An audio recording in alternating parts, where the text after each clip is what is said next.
روح نے بیان کیا، ان سے عوف نے بیان کیا، ان سے معاویہ بن قرہ نے بیان کیا کہ مجھ سے ابو بردہ بن ابو موسیٰ اشعری نے بیان کیا، انہوں نے بیان کیا کہ مجھ سے عبداللہ بن عمر رضی اللہ عنہ نے بیان کیا، کیا تم کو معلوم ہے میرے والد عمر رضی اللہ عنہ نے تمہارے والد ابو موسیٰ اشعری رضی اللہ عنہ کو کیا جواب دیا تھا؟ اے ابو موسیٰ، کیا تم اس پر راضی ہو کہ رسول اللہ صلی اللہ علیہ وسلم کے ساتھ ہمارا اسلام، آپ کے ساتھ ہماری ہجرت، آپ کے ساتھ ہمارا جہاد، ہمارے تمام عمل جو ہم نے آپ کی زندگی میں کیے ہیں، ان کے بدلے میں ہم اپنے ان اعمال سے نجات پا جائیں جو ہم نے آپ کے بعد کیے ہیں، گو وہ نیک بھی ہوں، بس برابری پر معاملہ ختم ہو جائے۔ اس پر آپ کے والد نے میرے والد سے کہا، خدا کی قسم میں اس پر راضی نہیں ہوں۔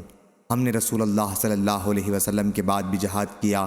نمازیں پڑھیں، روزے رکھے اور بہت سے اعمال خیر کیے، اور ہمارے ہاتھ پر ایک مخلوق نے اسلام قبول کیا،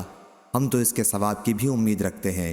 اس پر میرے والد نے، خیر ابھی تم سمجھو، لیکن جہاں تک میرا سوال ہے تو اس ذات کی قسم جس کے ہاتھ میں میری جان ہے، میری خواہش ہے کہ حضور اکرم صلی اللہ علیہ وسلم کی زندگی میں کیے ہوئے ہمارے اعمال محفوظ رہے ہوں،